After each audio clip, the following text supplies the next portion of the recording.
Hello दोस्तों, नमस्ते, प्रणाम, गुड मॉर्निंग। तो कैसन बानी रहुआ लोग? उम्मीद बा कि आप लोग ठीके होई। एक छोटी सी कोशिश है, छोटा सा सॉन्ग है, तो प्लीज़ दोस्तों कमेंट करके ज़रूर बताएं कि सॉन्ग कैसा लगा हमारा। और इस चैनल पर नए हैं तो चैनल को सब्सक्राइब कर लीजिएगा और बेल आइकन दबाना ना भूलिएगा, ताकि कोई भी ब्लॉग कोई भी वीडियो डाले तो सबसे पहले आप लोग के पास पहुँचे।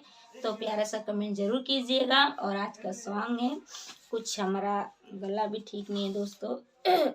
ऐसा लग रहा है कि जुकाम बुखार होगा, ऐसा लग रहा है, और गला भी बहुत दुख रहा है। फिर भी कोशिश कर रहे हैं दोस्तों। पढ़तावे कॉलेज में करतावे बीए, अब कोहेला की पढ़ लिख के बनेंगे सीएम। पढ़तावे कॉलेज में करत बीए, कोहेला की पढ़ लिख के बनेंगे सीएम।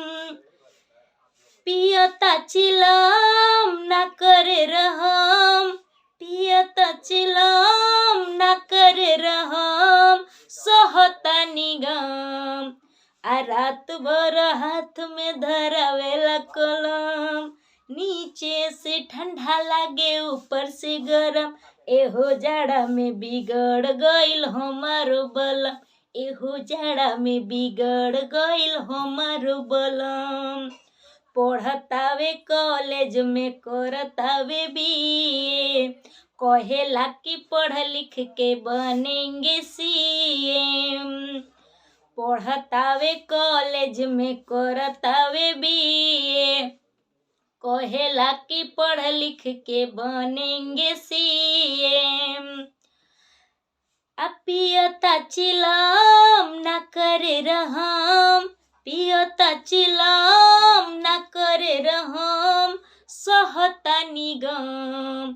रात भर हाथ में धरावेला कलम, नीचे से ठंडा लागे ऊपर से गरम। एहो जाड़ा में बिगड़ गइल हमारो बलम, एहो जाड़ा में बिगड़ गइल हमारो बलम। बुझेला अपना के बड़का पढ़ाकू, साझे कसे जिया बन जाला डाकू। बुझेला अपना के बड़का पढ़ाकू, साझे कसे जिया बन जाला डाकू।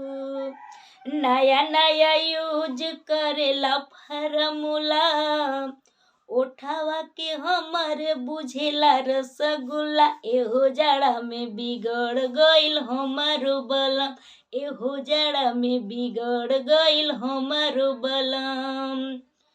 तो प्लीज़ दोस्तों, अगर सॉन्ग अच्छा लगा हो तो लाइक कमेंट सब्सक्राइब जरूर कीजिएगा। इस चैनल पे नए हैं तो चैनल को सब्सक्राइब कर लीजिएगा, बेल आइकन दबाना ना भूलिएगा। और दोस्तों, हमारा गला ठीक नहीं है तो हम फिर भी कोशिश किए हैं, तो प्लीज़ अपना प्यार, दुलार, आशीर्वाद और सपोर्ट इसी तरह बनाए रखें। नमस्ते, प्रणाम, हर हर महादेव।